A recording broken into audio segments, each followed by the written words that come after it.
ಅಡ್ಡಡ್ಡ ನೀವೇನಾದ್ರು ತಪ್ಪಾಗಿ ಕೇಳಿದ್ರೆ ಅಥವಾ ಸರಿಯಾದ ಪ್ರಶ್ನೆ ಕೇಳಿದ್ರೆ ಸರಿಯಾದ ಉತ್ತರ ಸರಿಯಾದ ಮಾಹಿತಿ ಸಿಗುತ್ತೆ ನಿಮಗೆ. ಅವ್ರು ಏನು ಹೇಳಿದ್ರು, ಗಾಳಿಯನ್ನು ತಗೊಂಡು ಬಾಯಿ ತೆಗೆದ ತಕ್ಷಣ ಗಾಳಿ ಹೊರಟೋಗುತ್ತೆ ಅಂತ. ಸತ್ಯ ಯಾರಿಗೆ? ವಿಚಾರ ಗೊತ್ತಿಲ್ಲದವರಿಗೆ. ಆಧ್ಯಾತ್ಮ ಅಂತನ್ನೋದೇ ಸೆಲ್ಫ್ ಕಂಟ್ರೋಲ್.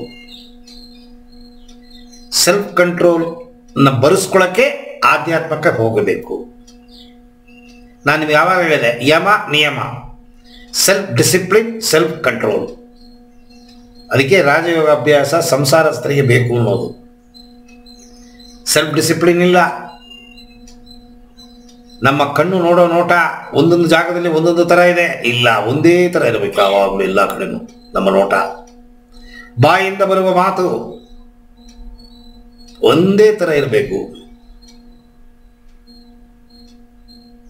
ಸಿಚುವೇಶನ್ ಇದ್ದಕ್ಕಿಂತ ಬಾಯಿ ಬಂದಂಗೆ ಮಾತಾಡೋದಲ್ಲ. ನಾಲಿಗೆ ಹಿಡ್ತಾ ಇರ್ತಾರೆ. ಕಣ್ಣಲ್ಲಿ ನೋಡ್ತೀವಿ, ಹೆಂಡತಿ ನೋಡೋ ನೋಟ ಪಕ್ಕದ ಮನೆ ಹೆಂಗಸನ್ನು ನೋಡಬಾರ್ದು. ಅಮ್ಮನ ನೋಡೋ ನೋಟ ಇಡೀ ಲೋಕದಲ್ಲಿರೋ ಹೆಂಗಸರ ಮೇಲೆ ಬಿಡಬೇಕು. ಅಮ್ಮನ ನೋಟವೇ ಹಿಡ್ತಬೇಕು. ಅದಕ್ಕೆ 80 ವಯಸ್ಸು ಮುದುಕ, ರೂಪಲಾವಣ್ಯ ಸುಂದರಿ, ವಿಚಿತ್ರವಾಗಿದ್ದಾಳೆ ವಯಸ್ಸು, ಭಗವಂತನ ಸೃಷ್ಟಿ, ಮಾಯೆ, ಅಪ್ಪ ಹೇಳಬೇಕಲ್ಲ. ಎಲ್ಲರೂ ನೋಡ್ತಾರೆ ರೋಡಲ್ಲಿ ಅವಳ. ಈ ಥರನೂ ಸೃಷ್ಟಿ ಉಂಟಾ ಅಂತ ನೀವು ನೋಡಿದ್ರೂ ನಿಮ್ಮ ದೃಷ್ಟಿ ಕೋಣ ಬದಲಾವಣೆ ಆಗಬಾರ್ದು. ಅಮ್ಮನಾಗೇ ಇರಬೇಕದು, ಅಕ್ಕನಾಗೇ ಇರಬೇಕದು. ಹೇಗೆ ಸಾಧ್ಯ? Self control. ಸನ್ಯಾಸಿಗಳು ಬ್ರಹ್ಮಚರ್ಯವನ್ನು ಪಾಲನೆ ಮಾಡ್ತಾರೆ. ಹೇಗದು? ನಾನು ಇದೆಲ್ಲ ಹೇಳ್ಬಿಟ್ಟೆ ನಿಮಗೆ. ಯಮ ನಿಯಮ ಆಸನ, ಯಮ ನಿಯಮ ಇದರಲ್ಲೆಲ್ಲ ಬಂದ್ಬಿಡುತ್ತೆ. ನಾನೇ ತಮಾಷೆಯಾಗಿ ಪಾಠ ಮಾಡ್ದಂಗೆ ಇತ್ತು ನಿಮಗೆ. ಯಮ ನಿಯಮ. ರಾಮಕೃಷ್ಣ ಪರಮಹಂಸರು ಹೇಳ್ತಾರೆ, ಜಿಲೇಬಿ ಮಾಡಿಬಿಟ್ಟಿದ್ದಾರೆ ಅಂತ 10-20 ಜಿಲೇಬಿ ತಿನ್ನಕ್ಕೆ ಸಾಧ್ಯವೇ? ನಾನು ತಾಲಿ ಕಟ್ಟಿದೆ, ಹೇಳಿದ್ದೆ, ನನ್ನ ಜೊತೆಗಿದ್ದಾಳೆ. ನಾನು ಯಾವಾಗ ಬಟ್ಟೆ ಬಿಚ್ಚು ಅಂತೀನಿ ಬಿಚ್ಚಕ್ಕೆ ರೆಡಿ ಇದ್ದಾಳೆ ಅವಳು. ಅದಕ್ಕೆ ಅಂತ ದಿನಕ್ಕೆ 2 ಸತಿ 3 ಸತಿ ಬಟ್ಟೆ ಬಿಚ್ಚೋದು ಹುಚ್ಚುತನ, ಮುಟ್ಟಾಳ್ತನ. ನಾನು ಕಂಟ್ರೋಲ್ ಮಾಡ್ಕೊತಿದ್ದೆ. ಏನು ಜೀವನ? ನಾವು ಮನುಷ್ಯರಲ್ಲವೇ? ಪ್ರಾಣಿಗಳ ನಾವು? ಬೀದಿಲಿ ಓಡಾಡೋ ಪ್ರಾಣಿಗಳಿಗೂ ನಮಗೂ ವ್ಯತ್ಯಾಸ ಇಲ್ಲವೇ? ಆ ಕಂಟ್ರೋಲ್ನ ಬರೆಸ್ಕೊಳ್ಳೋಕ್ಕೆ ಆಧ್ಯಾತ್ಮಕ್ಕೆ ನುಗ್ಗಬೇಕು. ಇವರು ನಮ್ಮ ಅಕ್ಷಯ್ ಕೇಳಿದ ಪ್ರಶ್ನೆಗೆ ಉತ್ತರ, ಎದೆಯಲ್ಲಿ ಉಸಿರಾಟ ಮಾಡ್ತಿದ್ರೆ ಗಾಳಿ ಹೋಗಿದ ತಕ್ಷಣ ಬಂದ್ಬಿಡುತ್ತೆ. 12 ಅಂಗುಲ ಹೋಗಬೇಕು ಗಾಳಿ. ಎಲ್ಲಿ ಹೋಗುತ್ತೆ? 6 ಅಂಗುಲ ಕೂಡ ಹೋಗೋದಿಲ್ಲ.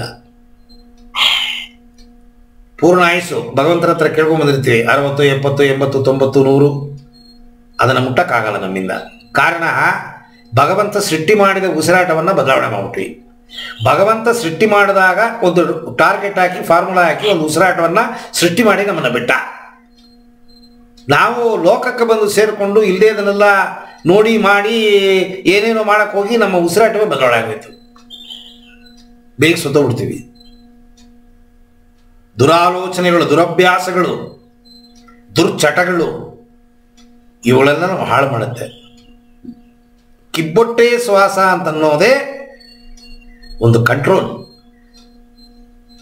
ಎದೆಯಲ್ಲಿ ಬರ್ತಾ ಇರೋ ಗಾಳಿನ ಹೊಟ್ಟೆ ತನಕ ತಗೋಬೇಕು ಅಂದರೆ ಎಷ್ಟು ನಿಯಂತ್ರಣ ಮಾಡಬೇಕು ನೀವು, ಎಷ್ಟು ಅಭ್ಯಾಸ ಮಾಡಬೇಕು. ಅಭ್ಯಾಸ ಮಾಡಿದ್ರೆ ಮಾತ್ರ ಉಸಿರನ್ನು ಹಿಡಿಯಕ್ಕೆ ಸಾಧ್ಯ, ಇಲ್ಲ ಹಿಡಿಯೋಕ್ಕಾಗಲ್ಲ. 10 ಸೆಕೆಂಡ್ ಹಿಡಿಯಕ್ಕೆ ಹೇಳಿದೆ ನಾನು, ಹೌದಾ? ಆ 10 ಸೆಕೆಂಡು ಮಿನಿಮಮ್. ಅದೇನು ಮ್ಯಾಕ್ಸಿಮಮ್ ಅಲ್ಲ, ಮಿನಿಮಮ್ಮು. ನಿಮಿಷಗಟ್ಟಲೆ ಹಿಡಿತಾರೆ ಉಸಿರನ್ನ.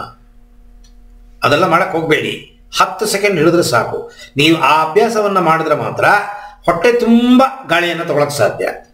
ಹೊಟ್ಟೆ ತುಂಬ ಗಾಳಿಯನ್ನು ತಗೊಂಡ್ರೆ ಮಾತ್ರ ನಿಧಾನವಾಗಿ ಗಾಳಿಯನ್ನು ಬಿಡಕ್ಕೆ ಸಾಧ್ಯ. ಇಲ್ಲ ಪುಸ್ಸು ಬಂದ್ಬಿಡುತ್ತೆ.